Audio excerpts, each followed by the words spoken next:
Orang yang nggak suka konflik berarti membantu Menteri Pertahanan. Meskipun dulu kamu milih 01, dapatnya 02. Itu barokahnya Indonesia. Milih 1 dapat 2. Betul, saya itu punya doanya Mbah Mun. Sebelum wafat beliau itu nyatet doa. Itu diantara doanya itu Allahumma alqi bainahuma ulfatan wa mawaddatan. Ya Allah, jadikan dua tokoh ini yaitu Jokowi dan Prabowo, Pak Jokowi dan Pak Prabowo ulfatan, saling asih dan saling mencintai. Dulu ketika masih panas itu saya baca doa itu agak ini bener gak? Saya Jumat sebelum Yai Haji itu masih ketemu Jumat. Beliau cerita kalau mau ketemu Megawati, terus ketemu Bu Mega di Sabtu. Ahad beliau terbang ke Mekah, terus Selasanya wafat. Selasa keberapa itu hanya hari Selasa. Itu diantara doa yang dititipkan sama anak dalam itu, doa itu. Yang baca juga agak-agak ini yang bener aja doa ini. Gitu. Terus uniknya doa itu ditutup min abdikal fakir memun zubair. Ya Allah, jangan lihatlah saya, kata Bangun di doa itu, lihatlah saya yang berdoa.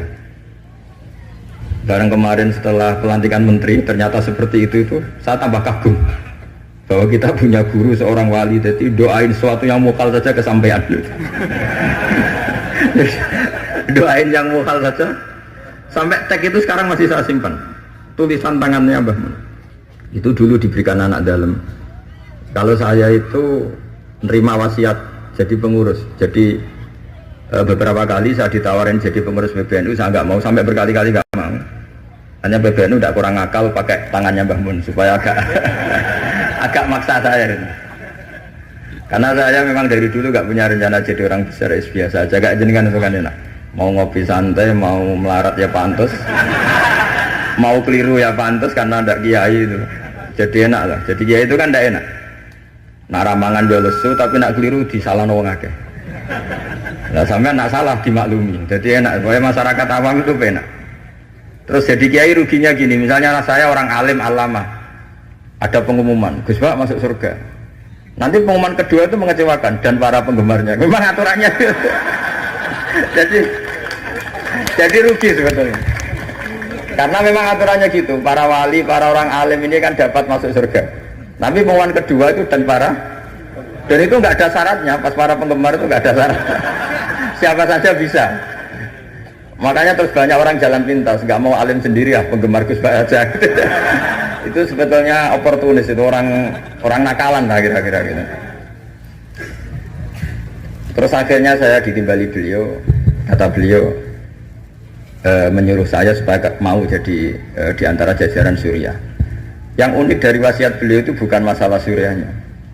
Kata beliau, Indonesia itu harus kamu jaga. Bila perlu nanti di lembaga dakwah NU itu melibatkan orang macam-macam, dari partai macam-macam, termasuk partai PDI. Terus ketika tak tanya kenapa ya, sing iso jogo Indonesia itu nasionalis dan religius.